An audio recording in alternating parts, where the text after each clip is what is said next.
नगरी में आप सभी का स्वागत, वंदन, अभिनंदन है। अभी एक बहुत महत्वपूर्ण विषय पे वार्ता चल रही थी और हमारे लर्निंग स्पीकर अशोक गोपाल परब जी ने बहुत सारी बातों को, और ये जो बातें हैं ये एक लेक्चर की बात है ही नहीं। वस्तुतः एक पूरे इतिहास के क्रम को इंडस वैली से लेके वर्तमान के भारतीय लिपियों को एक साथ समेटने और उस रूप में प्रस्तुत करने की आपने चेष्टा की। जैसे मैं अगर आपसे बात करूं तो जिसे आज हम इंडस वैली कहते हैं, अब नाम बदल गया है उसका, आज सिंधु सरस्वती सभ्यता के कारण है। क्योंकि तब हम केवल इंडस वैली का मतलब हड़प्पा, मोहनजोदड़ो, चाहुंदड़ो, कालीबंगा तक ही सीमित, लेकिन आज उसका दायरा बढ़ा और आज हम राजस्थान तक उसके एविडेंस पाते हैं। जहां तक स्क्रिप्ट की बात है, अभी हम जिस इतिहास को अपने नजरिए से पढ़ते, जानते हैं और देखते हैं और उनकी सामाजिक आर्थिक पृष्ठभूमि को समझते हैं, जिस दिन ये स्क्रिप्ट डिसाइफर हुई, पता नहीं कितने परिवर्तन हमारे सामने होंगे, कितनी सारी चीजें हम देख पाएंगे। सर ने दूसरा एक उदाहरण उठाया था, हाथी गुम्फा लेक की बात कर रहे थे। हाथी गुम्फा लेक स्क्रिप्ट, उसके designing, that's another matter. First thing is, यह कई नई अवधारणाओं, नई बातों की तरफ इंगित करता है। जैसे खारवेल, कलिंग युद्ध और जिन मूर्ति, इन तीनों को जोड़ता है। और ये भारत का पहला एविडेंस है जहां पर इतिहास की वो पृष्ठभूमि जो कम से कम 600 ईस्वी पूर्व तक जाती है, यह केवल हाथी गुम्फा लेक से ही प्रमाणित होगा। दूसरी बात, बड़े मजे की बात, आपने श्रवण बेलगोल की बात की थी।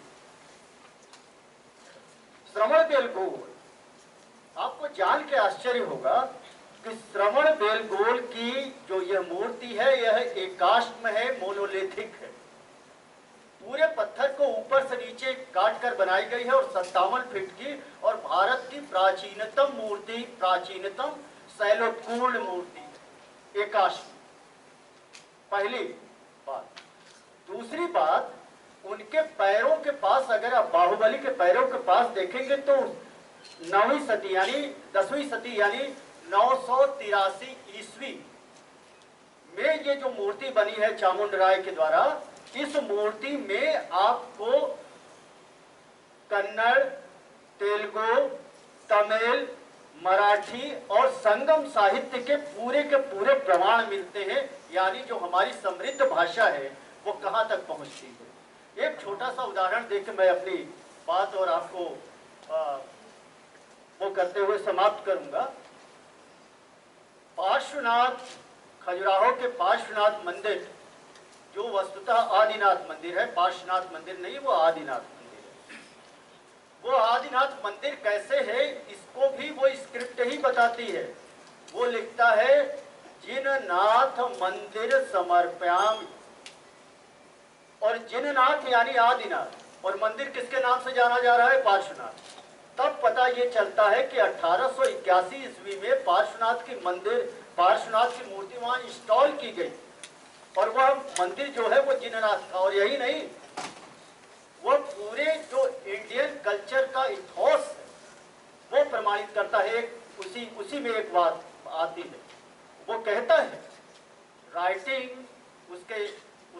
उसका फीचर, उसका आर्ट फॉर्म तो महत्वपूर्ण है, लेकिन उसके साथ कितनी बड़ी बात है। जैसे इंडियन कल्चर की हम बात करते हैं, वो कहता है कि जो इस मंदिर का रख रखाव करेगा मैं उसके दासानुदास होऊंगा।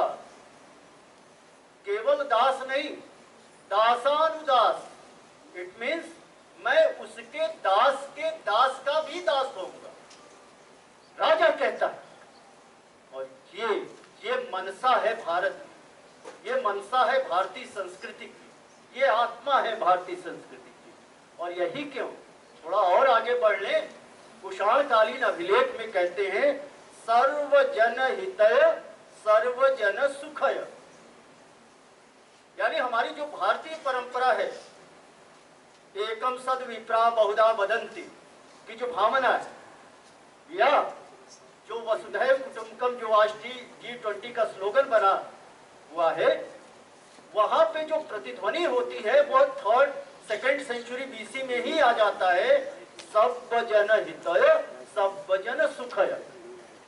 खरोष्ठीलिपि कुषाण काल आ जाता है। यानी हमें 3 तरीके से, अभी बात हो रही थी कि हम इसको नेशनल फ्रेम में कैसे देखें, जो सबसे बड़ी चिंता है, कैसे देखें। जब तक मैं स्वयं, हम सब अपनी लिपियों पर अभिमान करना नहीं सीखेंगे। आपने कहा 140 करोड़ में केवल हमें 2 हमारे सामने, धन्य है कि हमारे पास 2 तो हैं। इन 2 के राह पे हम चल के भी 130 करोड़ 140 करोड़ तो हो ही सकते। इस संदर्भ में अशोक सर का मैं बहुत हृदय से आभारी हूं कि बहुत अच्छी तरीके से अपनी बात रखने की कोशिश की। मैं आपके अभिनंदन के लिए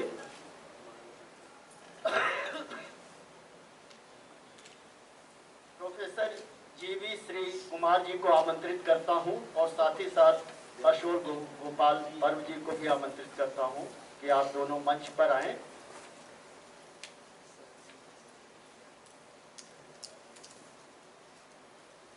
चलिए, गोपाल सर आप आए और रवि सर आपका सम्मान करेंगे।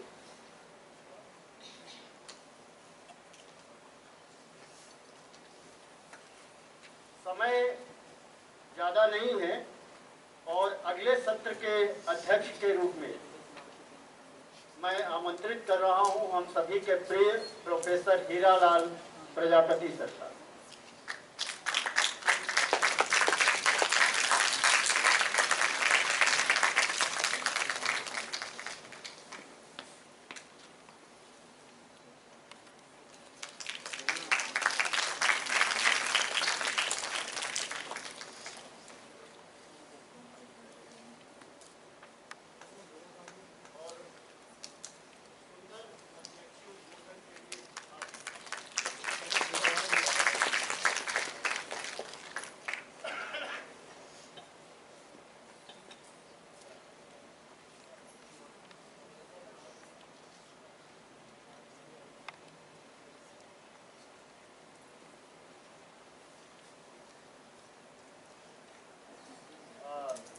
इस सत्र में 2 पत्र पढ़े जाने हैं और अध्यक्ष के रूप में हम अपने बीच प्रोफेसर हीरालाल प्रजापति जी को पाके धन्य हैं। और जो 2 सर आप स्थान ग्रहण करें और जो 2 पेपर पढ़े जाने हैं उसमें बहुत महत्वपूर्ण प्रश्न, बहुत महत्वपूर्ण आप एक तरीके से कह सकते हैं कि संवाद होने हैं। एक ऑनलाइन होना है और दूसरा ऑफलाइन होना है।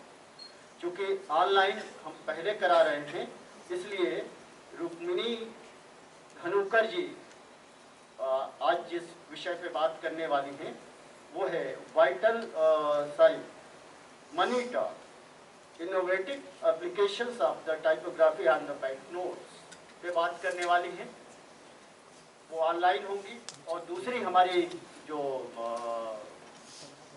प्रस्तुति होगी